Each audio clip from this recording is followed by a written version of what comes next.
Xin chào tất cả các bạn nha. Với những người đang làm công tác tại cơ sở hoặc chỗ nào đó thì có thể muốn biết đến những cái chữ này. Sau đây mình sẽ giới thiệu qua về những cái chữ mà các bạn muốn học, như là giáo viên hoặc là cán bộ phụ trách thôn bản trên vùng cao với những người Mông chẳng hạn. Sau đây mình sẽ giới thiệu qua về cái lời chào hỏi người Mông về người dân tộc Mông nhá. Từ cái chào hỏi là xin chào hoặc như nào đó, thì lúc bắt đầu bước vào cửa thì các bạn nói là xin chào bác ạ, thì dịch tiếng Mông hoặc là nói tiếng Mông là nhớ rong ở gì lo, thì mình sẽ viết từ chính tả của từ cái từ mà nhớ rong ở gì lo là xin chào bác cho các bạn ạ. Đây mình sẽ thực hiện viết.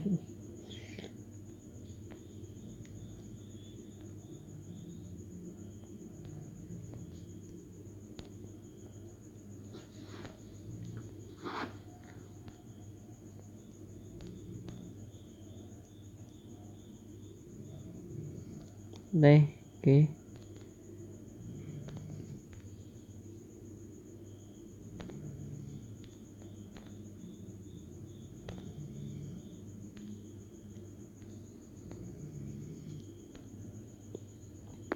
đây từ này là đọc là nhớ rong ở gì lo. Để mình phân tích rõ hơn từng chữ, từng câu. Từ đây từ cái từ nho này là có thể dùng cái nhờ cái nhờ ni này, đó là cái xin chào, xin chào bác. Và đây là cái rong, đây là cái o, còn đây là dí, đây là lo, nghĩa là xin chào bác. Lo đây là bác, đây là từ cái dí lo là bác nha, nghĩa là hai chữ này gộp vào một chữ của tiếng phổ thông là bác, thì tiếng Mông là dí lọ.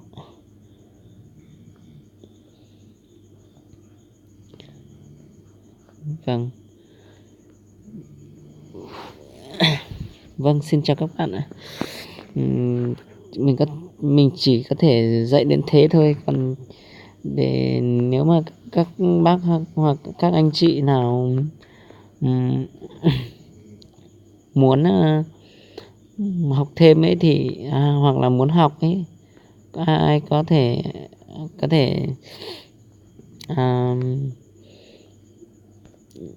bình luận cho mình để mình có thể làm những cái clip tiếp theo để dạy các anh chị và các bác.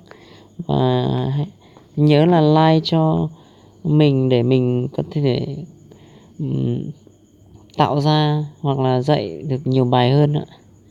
Xin chào và gặp lại trong những clip tiếp theo ạ.